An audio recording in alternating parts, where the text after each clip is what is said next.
My name is Elizabeth Collins. I am 32 years old, and I live in a bustling city far from the family who disowned me. The golden doors of the Evergreen Resort Ballroom looked exactly the same as they did the night I left. But I was different. 11 years ago, I walked out of this building with a cheap suitcase and tears running down my face. Tonight, I walked in wearing a Valentino gown, holding the hand of my husband, Michael, and my son, Leo. I wasn't the failure daughter anymore. I was the CEO of a medical empire, but they didn't know that yet. I scanned the room. The music was loud, but my heart beat louder. Then I saw them. My sister, Grace, in her white dress. My father, Dennis, holding a glass of champagne. My mother, Margaret. Their eyes landed on me. The smiles dropped from their faces instantly. It was like seeing a ghost. My mother marched over, her face twisted in that familiar look of disgust. She didn't look at my beautiful gown or my happy family. She only saw the girl she threw away. "What are you doing here?" she hissed, her voice low and sharp. The room went quiet around us. She thought she could still hurt me. She had no idea who I had become. But before I tell you how everything flipped, like and subscribe, drop a comment. Where are you watching from? My name is Elizabeth Collins. I am 32 years old. My mother's hiss in the ballroom took me back instantly. It took me back to the worst night of my life. I was 21 years old. It was a Tuesday. It was raining hard against the windows of my parents' house. I remember the sound of the rain because it was the only sound in the room before the shouting started. I stood in the living room holding a piece of paper. It was a bank statement. My hands were shaking. I had gone to the bank that morning to pay my tuition for my final year of college. The teller looked at me with pity. She told me the account was empty. Zero. I walked home in a daze. When I walked into the house, my parents were sitting on the couch watching TV. Grace was there too. She was painting her nails on the coffee chair. She was 23 then, 2 years older than me, but she acted like a teenager. "Where is it?" I asked. My voice was small. My father didn't look away from the TV. "Where is what, Elizabeth?" "My college fund," I said. "The money Grandma left for my education. The account is empty." My mother finally looked up. She didn't look guilty. She looked annoyed. She took a sip of her tea and set the cup down slowly. "We had to move some things around," she said. "Move things around?" I stepped closer. "That was $40,000. That was for my degree. I have 1 year left. I can't register for classes without it." Grace blew on her nails. She looked bored. "God, Liz. Stop being so dramatic. It's just money." "It's not just money, Grace. It's my future," I yelled. My father stood up then. He was a big man, and when he was angry, he filled the room. "Do not raise your voice in this house, young lady." "You stole from me," I screamed. I couldn't stop myself. "Where did it go?" My mother stood up too. She smoothed down her skirt. Grace needed it. She was in a bad place. She needed a fresh start. We sent her to that wellness retreat in Bali, and then she needed a car to get to her internships. I looked at Grace. She was smirking. She hadn't had an internship in 3 years. She spent her time shopping and posting pictures online. "You spent my college tuition on a vacation for Grace?" I asked. I felt sick. My stomach twisted into a knot. "I have a 4 GPA. I am on the dean's list. Grace failed 3 classes last semester." "Grace is sensitive," my mother snapped. "She needs our support. You have always been. Harder, you can take care of yourself." "Grace needs help." "I can take care of myself," I laughed, but it sounded like a sob. "I am your daughter too. Why do you always choose her? Why does she get everything while I work my butt off?" "Because you are selfish," my father said. His voice was cold. "You have always been selfish. Calculating. You think you are better than us because you read your books and get your grades. You don't care about this family." "I don't care." Tears started to spill down my face. "I cook dinner 3 nights a week. I clean the house on weekends so you can rest. I work part-time at the library to pay for my own books. Grace doesn't do anything." "That is enough." My father pointed to the door. "If you think we are such terrible parents, if you think we are thieves, then you can leave. We don't want an ungrateful daughter in this house." I froze. "What?" "You heard your father," my mother said. She crossed her arms. "Get out. If you're so smart, go figure it out on your own." "It's storming outside," I said. "I have nowhere to go." "Not my problem," Grace said. She finally looked at me. Her eyes were cold. "Maybe you can sleep in the library." I looked at them. My mother, my father, my sister. They were a wall, a solid wall of rejection. They didn't love me. I realized it in that moment. They didn't just prefer Grace. They actively disliked me. I was a burden to them because I reminded them of what they weren't. I was responsible. They were reckless. I didn't say another word. I went to my room. I packed one suitcase. I took my clothes, my laptop, and a picture of my grandmother. I left everything else. When I walked back downstairs, they were watching TV again. They didn't look up. I opened the front door. The wind howled. Rain sprayed into the hallway. "Don't come back crawling when you fail," my father called out without turning his head. I stepped out and closed the door. I walked to the bus stop in the rain. I was soaked instantly. I sat on the cold metal bench and cried until my chest hurt. I had $50 in my pocket. I had no degree. I had no family. I was alone. The first night, I slept at a bus station. I was too scared to sleep, really. I just sat there, clutching my suitcase, watching people pass by. I felt like I had a sign on my forehead that said homeless or unwanted. The next day, I found a cheap motel on the edge of town. It cost $30 a night. It smelled like old cigarettes and mildew. The carpet was sticky, but it had a lock on the door. I sat on the bed and made a plan. I was not going to let them win. My father said I would come crawling back. I swore to myself, right there in that dirty room, that I would never ask them for a penny. I would rather starve than beg them for help. I needed money, fast. I walked to every business within 5 miles. I asked for work. A diner called Pete's Place hired me as a dishwasher and waitress. The owner, an old man named Pete, saw my suitcase and didn't ask questions. $7 an hour plus tips, he said. "You start now." I tied on an apron. I washed dishes until my hands were raw and red. I waited tables with a smile, even though I was exhausted. I picked up extra shifts whenever I could. I found a tiny studio apartment above a garage. It had no heating in the winter and no air conditioning in the summer. It was freezing cold and boiling hot. But it was mine. I couldn't afford to go back to my expensive university. That dream was dead. But I didn't stop learning. I enrolled in the local community college. It was cheaper. I took night classes. My schedule for 3 years was brutal. 5 a.m., wake up, study. 7 a.m., 3 p.m., shift at the diner. 4 p.m., 7 p.m., classes. 8 p.m., 12 a.m., shift at a cleaning service, scrubbing office floors. I was tired all the time. My bones ached. I ate instant noodles every single day because they cost 20 cents a pack. I lost weight. My clothes hung loose on my frame. I didn't have friends. I didn't have time for them. When Christmas came, I spent it alone in my apartment. I watched movies on my laptop and ate a sandwich. I imagined my family eating a big dinner, laughing, probably making fun of me. Remember Elizabeth, the dropout? It hurt. It hurt so much. But the pain became fuel. Every time I wanted to give up, I remembered Grace's smirk. I remembered my mother saying, "Grace needs help." I transferred to the state university after 2 years. I got a full academic scholarship because my grades were perfect. I worked harder than anyone else. I sat in the front row. I asked questions. During my final year, I had an idea. I was studying biomedical engineering. I noticed that patients recovering from surgery often had complications because doctors couldn't monitor them once they went home. I started sketching a device, a small patch. It would track vitals and send data directly to the doctor's phone. It was simple, but no one had done it well yet. I called it MOVA. I worked on the prototype in the university lab at night. I slept 3 hours a night. I met Michael during this time. He was a medical student. He saw me sleeping in the library one morning. He bought me a coffee. "You look like you carry the weight of the world," he said. He had kind eyes. "Just my own weight," I said. He didn't run away when I told him I had no money. He didn't judge me when I told him my family disowned me. He believed in me. When I showed him the MOVA prototype, he didn't say it was cute. He said, "This is going to change medicine." I graduated summa cum laude, top of my class. My parents weren't there. They didn't even know. Michael was there. He cheered so loud people turned to look. After graduation, I didn't get a job. I built my company. Michael and I lived in a tiny apartment. We ate cheap food. We put every dollar into MOVA. I pitched my idea to investors.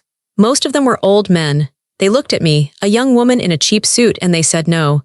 "It's too risky," they said. "You don't have experience." But I was used to rejection. Rejection was my native language. I didn't stop. I kept knocking on doors. Finally, one investor said yes. We launched the product. It exploded. Hospitals wanted it. Doctors loved it. It saved lives. The money started coming in. First a little, then a lot. We moved out of the tiny apartment. We bought a house. We got married. We had Leo. I was happy, truly happy. But in the back of my mind there was always a shadow. My family, they were still out there. They thought I was dead or in jail or working at a gas station. I never called them. I never checked on them. But I knew this day would come. When the invitation to Grace's wedding arrived at my old college address, which forwarded mail to me, I almost threw it away. It was addressed to Elizabeth Collins. Not Elizabeth Ross, my married name. They didn't know I was married. They didn't know I was a CEO. The invitation was a generic pity invite. If you are around, feel free to come. No request for an RSVP. They didn't expect me to show up. Michael saw me holding the invitation. Are you going? I looked at him. I looked at our beautiful home. I looked at the life I built with my own 2 hands. Yes, I said, it's time they met the real me. So here I was, 11 years of pain, work, and silence later. Standing in the ballroom, my mother stood in front of me, blocking my path. She was wearing a beige dress that probably cost more than my first car. Her face was tight with anger. She looked at me like I was a stain on her perfect white carpet. I asked you a question, she said, her voice dropping to a harsh whisper so the guests nearby wouldn't hear. What are you doing here? Who invited you? I received an invitation, I said calmly. I reached into my clutch purse. I didn't hand it to her, I just held it up. Addressed to Elizabeth Collins. My father stepped up beside her. He looked older. His hair was completely white now. He looked at Michael, then at Leo, and finally at me. He didn't look happy to see his grandson. He looked suspicious. We sent that out of courtesy, my father grumbled. We didn't think you would actually have the nerve to show up. Look at you, you're making a scene. I'm not making a scene, I said. I'm standing here. You look. My mother looked me up and down again. She seemed confused by my dress. It was a Valentino. It was elegant, dark green, and tailored perfectly to my body. It wasn't something a dropout waitress could afford. Did you rent that dress? Are you trying to beg for money? Because if you are here to ask for a handout, you can turn right around. Grace appeared behind them. She looked beautiful in her wedding dress, but her face was pale. She stared at me with wide eyes. She didn't look like a happy bride. She looked like a child who had been caught stealing cookies. Liz, she squeaked. Hello, Grace, I said. Congratulations. You need to leave, Grace said quickly. She looked around the room nervously. You don't belong here. This is a high society event, Liz. There are doctors here, important people. You're going to embarrass me. Embarrass you? I repeated. Yes, everyone knows you, failed. Grace nervously touched her hair. Just go, please. I'll give you some cash for a cab. She reached for her purse on a nearby table. She was trying to pay me to leave. Again, just like they paid for her to have everything while I had nothing. Before I could answer, Michael stepped forward. He placed a hand on the small of my back. His grip was warm and steady. Keep your money, Michael said. His voice was deep and projected well. He wasn't whispering. My wife doesn't need your cash. My father frowned at Michael. And who are you? I'm Michael Ross, he said. He extended a hand, but my father didn't take it. Michael dropped his hand but kept his chin up. And this is our son, Leo. You got married, my mother said with a sneer. I suppose that's one way to survive. Find a man to take care of you since you couldn't make it on your own. I felt a flash of anger, hot and sharp, but I pushed it down. I didn't need to yell anymore. I didn't need to scream over the rain. Actually, Michael said, cutting her off. I don't take care of her, we take care of each other, but if we are talking about who pays the bills, you should know who you are speaking to. We know who she is, Grace snapped. She's my dropout sister. She is the CEO of Mova, Michael said. He said it clearly. The words hung in the air. For 3 seconds there was silence. My father blinked. Mova. The medical company. The medical technology company, Michael corrected. The one that just signed a contract with every major hospital in the state. The one featured in Forbes last month. Elizabeth founded it. She built it. She runs it. My mother let out a short, nervous laugh. Don't be ridiculous, Elizabeth. She couldn't even finish college. Is that Elizabeth Collins? The voice came from behind me. A man in a tuxedo walked up. I recognized him immediately. It was Dr. Aris, the chief of surgery at St. Jude's Hospital. He was one of the most respected men in the room. He wasn't looking at Grace. He was looking at me. His face was lit up with a smile. It is you, Dr. Aris said. He reached out and shook my hand enthusiastically. I saw you walk in, but I wasn't sure. The lighting in here is terrible. Mrs. Ross, it is an honor, truly. My parents froze. They watched Dr. Aris shake my hand like I was royalty. Thank you, Dr. Eris, I said, smiling professionally. It's good to see you again. Did you receive the new prototype we sent over? I did, it's brilliant, he gushed. He turned to my parents, who stood with their mouths slightly open. You must be her parents. You must be incredibly proud. Muva has revolutionized how we handle post-op care. Your daughter is a genius. A literal genius. The color drained from my mother's face. She looked at Dr. Eris, then at me, then back at Dr. Eris. She tried to form a smile, but it looked like a grimace. Yes, of course, my father stammered. He looked lost. We didn't know she was active in the field, my mother said weakly. Active? Dr. Eris laughed. She owns the field. She's the keynote speaker at the National Medical Conference next month. I'm just hoping I can get a front row seat. More people were starting to look. The whisper Muva rippled through the crowd. In this room, filled with doctors and hospital administrators, Muva was a household name. It meant innovation. It meant money. It meant power. Grace stood there, gripping her bouquet so hard her knuckles were white. She looked small. Suddenly, her expensive wedding dress didn't look so impressive. Her important day was being overshadowed, and she knew it. I didn't know you knew Dr. Eris, Grace whispered to me. Her tone wasn't superior anymore, it was frightened. There is a lot you don't know, Grace, I said softly. My mother tried to recover. She stepped closer to me, her voice changing instantly. It became sickly sweet, the public voice she used to charm people. Elizabeth, darling, why didn't you tell us? She reached out to touch my arm. I took a half step back. Her hand fell to her side. Tell you, I asked. You told me to leave and never come back. You told me I was a failure. I just followed your instructions. Oh, don't be silly, she laughed nervously, glancing at Dr. Eris to see if he heard. Families fight. It's what we do, but look at you. You're a success. Dennis, look, our daughter is a CEO. My father puffed out his chest. Yes, well, the apple doesn't fall far from the tree, does it? We always knew she had the drive. I stared at him. The audacity was breathtaking. They were trying to rewrite history in real time. They wanted to claim my success. They wanted to take credit for the woman I became, despite the fact that they had tried to destroy her.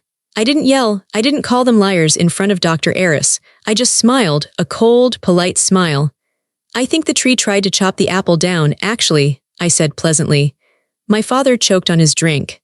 Dr. Eris looked confused for a moment, sensing the tension.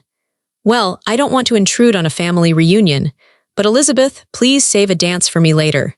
I have questions about the sensor integration.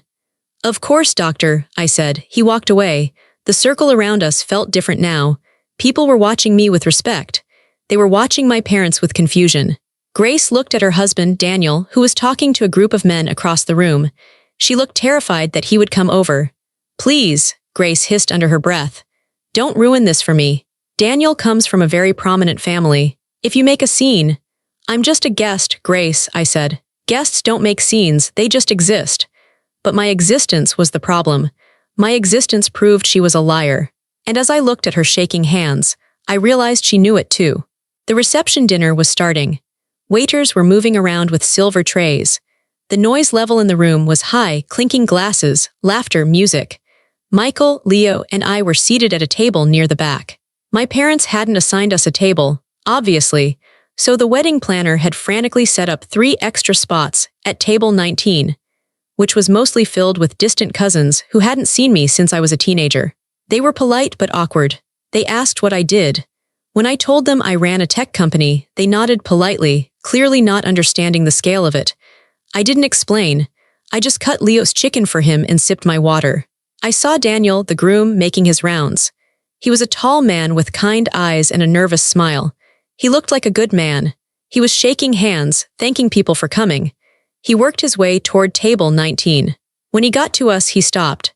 He looked at me, then at the name card on the table, Elizabeth Collins. He frowned. A look of genuine confusion crossed his face. He leaned in. Elizabeth? He asked. Grace's sister. I stood up to shake his hand. Yes, hello, Daniel, congratulations. He took my hand, but he didn't let go immediately. He was staring at me. I didn't think you were coming. Grace said. He stopped himself. He looked uncomfortable. What did Grace say? I asked. I kept my voice gentle. I wasn't angry at him. He was just another person Grace had manipulated. Daniel glanced toward the head table where Grace was laughing loudly with her bridesmaids. He looked back at me. She said you were. Unable to travel. She said you were in some kind of trouble. Financial trouble. She said she sent you money but you never responded. I felt Michael stiffen beside me. I placed a hand on his arm to calm him. Daniel, I said, Grace has never sent me money, not once. Daniel looked confused. But she told me about the college fund. She said you dropped out because you partied too much and failed your classes. She said her parents tried to help you, but you ran away. The lie was so specific. It was almost impressive. She had taken the truth and flipped it completely upside down. She projected her own failures onto me. Is that what she told you? I asked. Yeah, Daniel said. He looked at my dress. He looked at Michael's expensive watch. He looked at the way I held myself. But you don't look like someone in financial trouble. I'm not, I said. And Dr. Eris, Daniel continued, his brow furrowing. I saw him talking to you earlier. He looked like he knew you. He uses my company's technology, I said. Your company? Daniel asked. Muva, Michael said. He stood up too. Elizabeth is the founder and CEO of Muva. Daniel's jaw literally dropped. He was a doctor. He knew exactly what Muva was. You invented the remote post-op sensor. I did, I said. Daniel looked like he had been slapped. He stepped back, running a hand through his hair. I don't understand. Grace said you were a dropout. She said you weren't capable. I graduated summa cum laude from State University, I said. I worked 3 jobs to pay for it. I didn't have a college fund, Daniel. My parents took my college fund, $40,000, and used it to send Grace to a resort in Bali and buy her a car. Daniel stared at me. What? Ask her, I said calmly. Ask her about the storm in 2012. Ask her why I left with 1 suitcase. Ask her who actually failed their classes. Daniel looked at the head table again. Grace was drinking champagne. She looked carefree, but Daniel looked sick. The pieces were falling into place in his mind. She told me she graduated with honors, Daniel whispered. She told me she has a degree in biology. Does she? I asked. Have you ever seen her diploma? Daniel went pale. She talks about medical stuff, Daniel said, but he sounded like he was trying to convince himself. She knows the terminology. She listens to you, I said. She parrots what she hears. Grace is smart, Daniel. She is socially intelligent. She knows how to mirror people, but she doesn't know biology, and she certainly didn't graduate with honors. Daniel looked at me. His eyes were searching for a lie, but he couldn't find one. He saw the steady, calm truth in my face. He saw the successful woman standing in front of him, contradicted by the stories of a failure sister. Why? He asked. Why would she lie about you? Why would her parents go along with it? Because if I am the failure, they don't have to feel bad about what they did to me, I explained. And if I am the failure, Grace looks better by comparison. I was the scapegoat, Daniel. I have always been the scapegoat. Daniel looked down at his wedding ring. It was only a few hours old. He looked devastated. I married a stranger, he whispered. You married a version of her, I said. But the foundation is cracked. Daniel, Grace's voice rang out from the head table. She was standing up, waving a glass. Come here, we need to cut the cake. Daniel flinched at the sound of her voice. He looked at her, then back at me. The kindness in his eyes was replaced by a hard, cold resolve. He was a man of science. He dealt in facts. And he had just realized his entire relationship was built on a hypothesis that had been proven false. Excuse me, Daniel said. His voice was flat. He didn't walk back to the head table with a smile. He walked with a stiff, angry stride. He didn't go to the cake. He walked straight up to Grace. I sat back down. Michael took my hand under the table. He knows, Michael said. Yes, I replied. He knows. I watched them. Daniel was saying something to Grace. Grace's smile faltered. She laughed, trying to brush it off, touching his chest. Daniel pulled away. My parents noticed. They leaned in, looking worried. The room was still loud, but for Grace, the silence was beginning. The unraveling had started, and I didn't have to do anything but sit there and drink my water.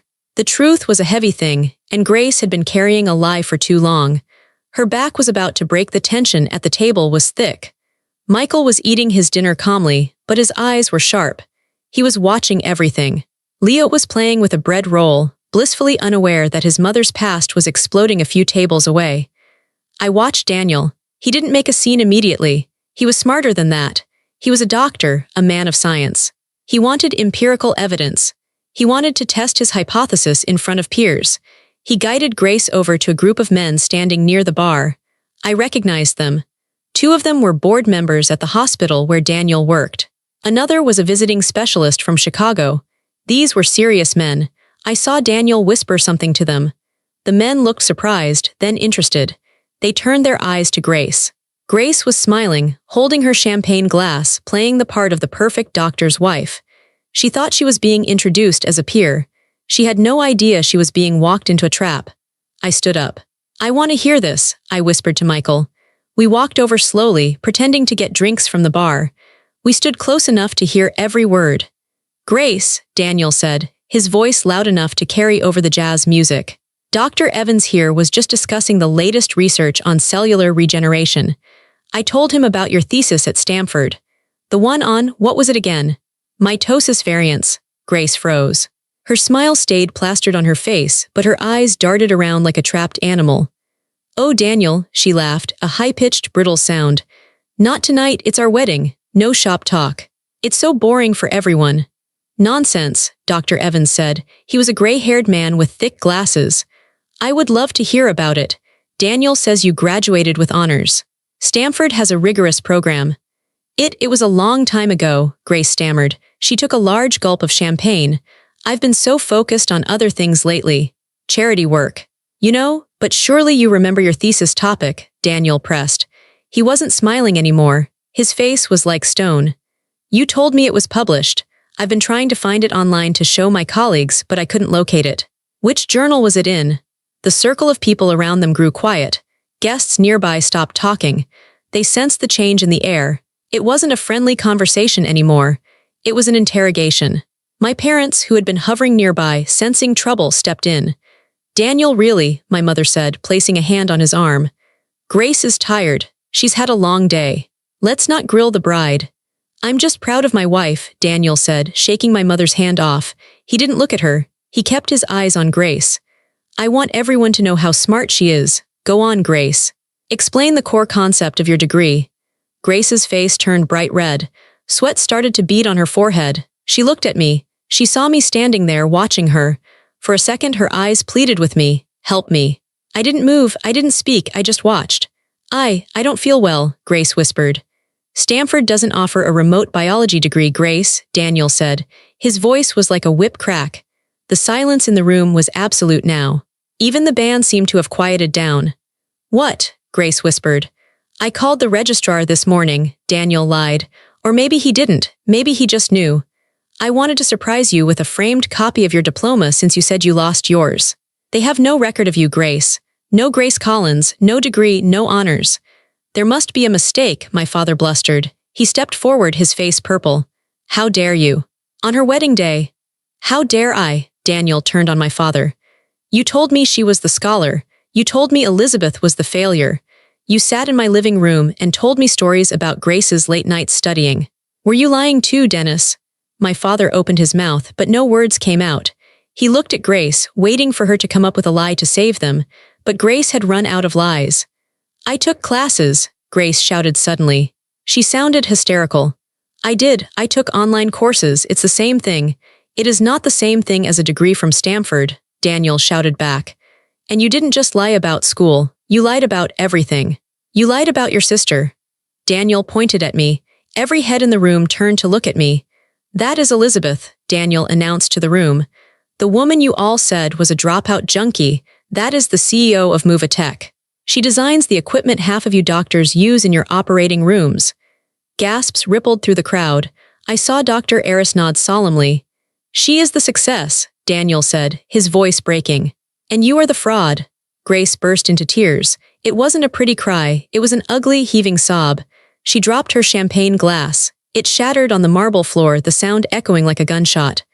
"I hate you," she screamed at Daniel. Then she turned and screamed at me.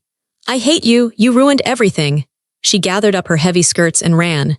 She pushed through the crowd, knocking into a waiter, and fled toward the double doors. My parents stood there, exposed. People were staring at them with open disgust.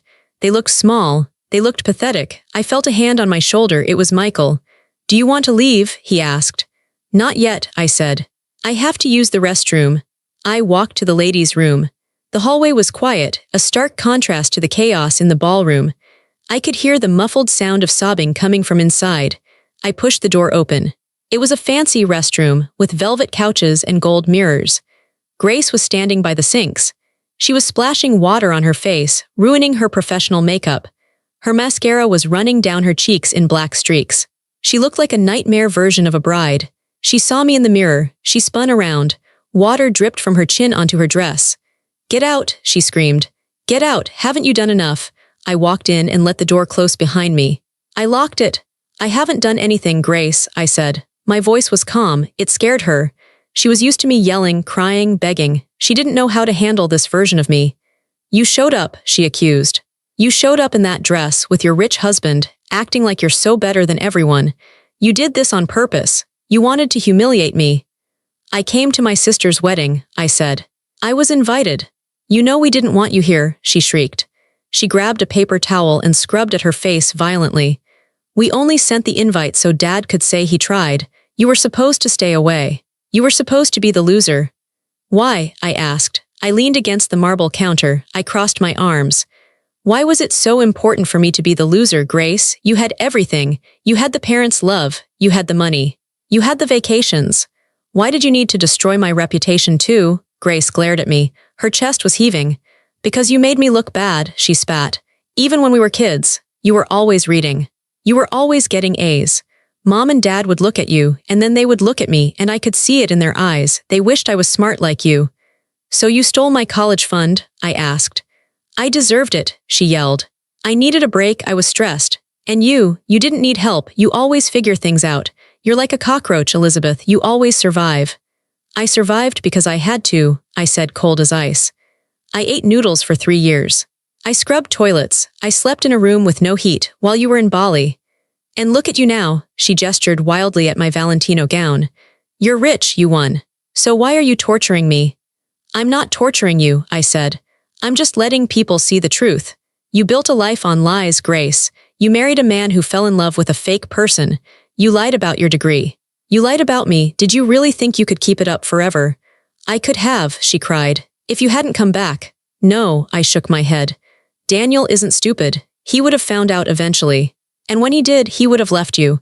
Maybe with a baby involved. Maybe 10 years later. I actually did you a favor. I ended it early."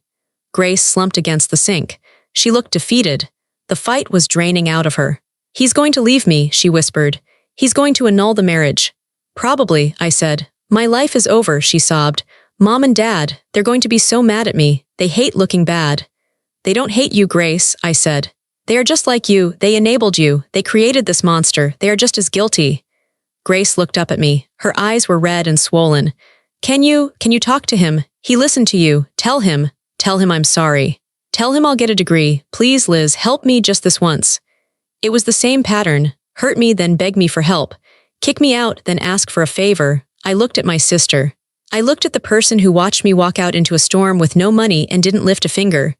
"No," I said. Grace blinked. "What?" "No," I repeated. "I won't fix this for you. I won't talk to him. I won't give you money. I won't lie for you." "But we're family," she wailed. "Family doesn't treat people the way you treated me," I said. "I have a family, Grace. His name is Michael, and Leo. You are just a relative. And a stranger." I pushed off the counter. I adjusted my dress. "Good luck, Grace," I said. I turned and walked out. She screamed my name as I left, but I didn't stop. I didn't look back. When I walked back into the ballroom, the atmosphere had completely shifted. Before, it was a wedding. Now, it was a crime scene. Groups of people were whispering, huddled together. The music had stopped. The cake sat uncut in the corner, looking ridiculous. My parents were sitting at their table. They were alone. No one was sitting with them. People were actively avoiding their side of the room. My mother was clutching her purse, staring straight ahead, her face a mask of shock. My father was drinking heavily. When I walked in, heads turned. But this time, the looks weren't judgmental. They were respectful. Some looked apologetic. I walked toward Michael and Leo. "Is she okay?" Michael asked. "She's crying," I said. "She'll survive." "Mrs. Ross," I turned. It was Dr. Evans, the man Daniel had spoken to earlier. He looked embarrassed. "I just wanted to apologize," he said. He held his hands together awkwardly. We were told a very different story about you. Daniel's in-laws, your parents. They painted a very specific picture. I feel foolish for believing it without meeting you." "It's not your fault, Dr. Evans," I said politely. Liars can be very convincing, especially when they are your parents. Well, he cleared his throat. I know this isn't the time, but the board is very interested in the MOVA sensors for our pediatric unit. Perhaps we could set up a meeting next week, under better circumstances. Call my office on Monday, I said. My assistant will set it up. He nodded, shook my hand, and walked away. I looked over at my parents. My mother saw me. She stood up. She started walking toward me. She had that look in her eye, the look that said she was going to try to manipulate the situation. She was going to try to smooth it over. She reached me and tried to smile. It was grotesque. Elizabeth, she said, breathless. Thank goodness you're back. Grace is. Well, she's having a moment. High emotions, you know. But listen, we need to do damage control. Daniel is furious. You need to go talk to him. Tell him it was a misunderstanding. Tell him Grace did take those classes, but maybe there was a paperwork error. I stared at her. I couldn't believe it. Even now, with the wreckage all around her, she wanted me to lie. Are you serious? I asked. Elizabeth, please, she lowered her voice. This is embarrassing for the family. If Daniel leaves her, it will be a scandal. We have a reputation in this town. You have a reputation, I corrected her. I don't live here. Don't be spiteful, my father joined us. He smelled like scotch. We are your parents. You owe us some loyalty. We raised you. You raised me until I was 21, I said. Then you threw me out like garbage. You stole my money. You erased me. We did what we thought was best, my mother snapped. Grace needed us more. And now she needs you again, I said. Go comfort her. She's in the bathroom crying because her husband found out she's a fraud. Go fix it. That's what you do, right? You fix Grace. You are a cold-hearted bitch, my father snarled. Michael stood up. He towered over my father. He didn't say a word. He just stepped between me and him. My father took a step back, intimidated. I think we're done here, I said. I looked around the room. I saw Daniel sitting alone on the stage, head in his hands. I saw the guests ignoring my parents. I saw the ruin of their perfect image. I realized something then. I didn't feel angry anymore. I didn't feel hurt. I felt free. For 11 years, I had carried the weight of their rejection. I had wondered if maybe I was unlovable. Maybe I was difficult. But standing there, watching them panic because their lies were exposed, I saw the truth.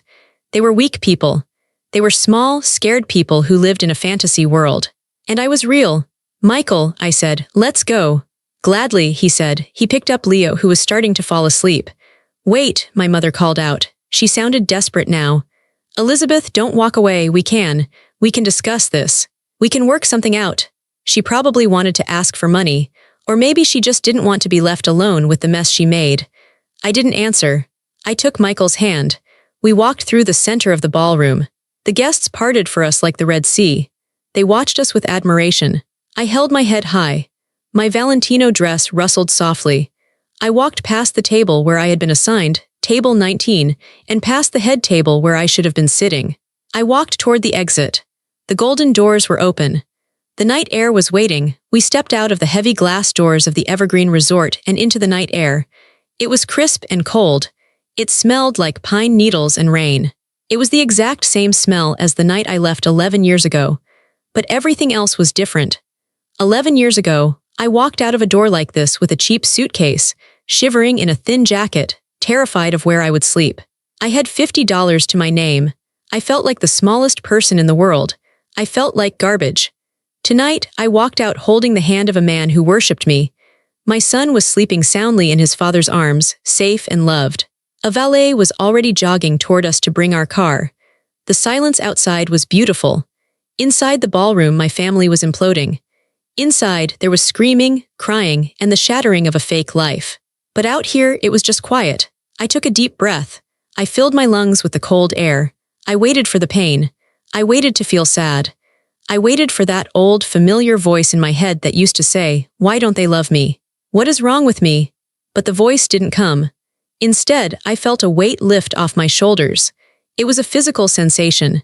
It felt like I had been carrying a heavy backpack full of rocks for a decade, and I had finally just dropped it on the ground. Michael looked at me as the valet pulled up in our car. He placed Leo gently into the car seat in the back. Then he turned to me. "Are you okay?" he asked. His eyes were searching my face. He was ready to comfort me. He was ready to hold me if I cried. I looked at him and smiled. It was a real smile. "I'm not just okay, Michael," I said. "I'm done." "Done? I'm free," I said. I spent so long trying to prove them wrong. I spent so long hoping that one day they would see me, that they would apologize, that they would realize what they lost. I looked back at the glowing windows of the ballroom. I could see silhouettes of people moving around frantically. But tonight, I continued, I realize they aren't capable of it. They are broken people. They aren't powerful monsters. They are just sad, small liars. And I don't need anything from them. Not their love, not their approval. Not even their apology. Michael smiled. He reached out and tucked a strand of hair behind my ear. You didn't just survive them, Liz, he whispered. You rose above them. You are miles above them. Let's go home, I said. We got into the car. As we drove away, I watched the resort disappear in the rearview mirror. I didn't look back with longing. I didn't look back with anger. I looked back like you look at a house you used to live in a long time ago, a place that holds memories but isn't your home anymore. My phone started buzzing in my purse. I pulled it out. It was a text from my mother. Elizabeth, you can't just leave. We need to present a united front. Daniel is talking about an annulment. Come back and help us fix this. Then another one from my father. Ungrateful girl, you ruined your sister's night. I looked at the messages. In the past, these words would have cut me like a knife. They would have made me cry for days. Now, they just looked like words on a screen. I pressed the block button on my mother's number. Then I pressed block on my father's number. Then Grace. I put the phone back in my purse. Who was that? Michael asked, glancing over from the driver's seat. Nobody, I said, just spam. I reached back and held Leo's tiny hand in the car seat. He squeezed my finger in his sleep. I had my family. I had my empire. I had my truth. I closed my eyes and let the hum of the engine lull me into a peaceful silence. The fallout happened quickly, just as I predicted. 2 weeks after the wedding, the news reached me through the grapevine of the medical community. Daniel had filed for an annulment on the grounds of fraud. It was granted almost immediately. He was a respected doctor, and the evidence was overwhelming. Grace had never graduated from Stanford. She had never even enrolled. The scandal was the talk of the town for about a month. In their high society circle, reputation is everything. My parents, who had spent their whole lives trying to look perfect, were suddenly the pariahs. They stopped getting invited to galas. Their friends stopped calling. They tried to reach me, of course. My mother sent letters to my office. I recognized her handwriting on the envelopes instantly. Elizabeth, please, we are family. We are suffering. We need financial help to deal with the legal fees. Grace is in a bad way. I didn't open them. I put them directly into the shredder. I wasn't being cruel. I was protecting my peace. I knew that if I opened that door even a crack, they would flood in with their toxicity. They would drain me dry and then blame me for being empty. I had set a boundary, and for the first time in my life, I respected myself enough to keep it. About 2 months after the wedding, my assistant buzzed me. Miss Collins, Dr. Daniel Brooks is here to see you. He has an appointment. I stiffened slightly. Send him in. Daniel walked into my office. He looked different than he had at the wedding. He looked tired, but he also looked clearer. He wasn't wearing a tuxedo. He was wearing a suit and a doctor's coat. He stopped in the doorway and looked around. My office was glass and steel, overlooking the city skyline. It was a symbol of everything I had built. It's an impressive view, he said. It helps me think, I replied. I stood up and gestured to a chair. Please sit down, Daniel. He sat. He held a folder in his lap. I'm not here to talk about them, he said. Good, I said. I'm here about the pediatric sensors, he said, tapping the folder. Dr. Evans told me you were open to a partnership with St. Jude's. I wanted to present the proposal personally. We talked business for 20 minutes. He was professional, sharp, and intelligent. He treated me with absolute respect. He treated me as a CEO, not as a failure sister. When we were done, he stood up to leave. At the door, he paused. She's back living with them, he said quietly. I didn't have to ask who he meant. Grace, he continued. She's back in her old room. Your parents are. Well, they are miserable. They blame everyone but themselves. Mostly they blame you. I imagine they would, I said calmly. I just wanted to say. Daniel turned to face me. I'm sorry I believed them. I'm sorry I didn't check the facts earlier. You didn't deserve that. Thank you, Daniel, I said, but you don't have to apologize. You were a victim of their lies too. He nodded. You were right, about family. What do you mean? Family isn't blood, he said. Family is the people who tell you the truth, the people who actually show up. He left. I walked to the window and looked out at the city. I thought about Grace. She was back in that house, trapped in the same cycle of dysfunction with my parents. They would spend the rest of their lives making each other miserable, feeding off each other's bitterness, rewriting history to make themselves the heroes. I felt a pang of pity for them, but I didn't feel responsible for them. I turned back to my desk. I had work to do. That afternoon, I had a meeting with a group of scholarship students. I had started a new program through MOVA. It was called the Second Chance Initiative. It provided full tuition and mentorship for young women who had been cut off by their families or who had faced financial crises that forced them to drop out of college. I walked into the conference room. 10 young women were sitting there. They looked nervous. They were wearing cheap suits like the one I used to wear. They looked tired like I used to look. When I walked in, they sat up straighter. "Good afternoon," I said. "I'm Elizabeth." I sat down at the head of the table. "I want to hear your stories," I told them. "I want to know where you want to go, and then I'm going to help you get there." One girl, a young woman with dark circles under her eyes, raised her hand. "Miss Collins," she said softly, "why are you doing this? You're a CEO. Why do you care about us?" I looked at her. I saw myself in her eyes. I saw the girl sitting at the bus stop in the rain. "Because I know what it's like to be told you're nothing," I said. "And I know that the best revenge isn't anger. The best revenge is success." I smiled at them. "But more importantly," I added, "I know that sometimes you have to build your own family from scratch. And you have to build your own future. I'm just here to give you the bricks." The girl smiled back. It was a hopeful smile. I went home that night to a house filled with noise. Michael was cooking dinner, something that smelled like garlic and rosemary. Leo was running around in a superhero cape, chasing the dog. I walked into the kitchen. Michael turned and kissed me. "How was your day?" he asked. "It was perfect," I said. And it was. I didn't have the family I was born into. I didn't have the mother who baked cookies or the father who gave me away at my wedding. I didn't have the sister who was my best friend. But I had this. I had truth. I had loyalty. I had a love that I earned and a love that was real. I picked up Leo and spun him around until he giggled. My parents had cast me out into the storm hoping I would drown. They never understood that the storm was where I learned how to swim. And now, I wasn't just swimming. I was soaring.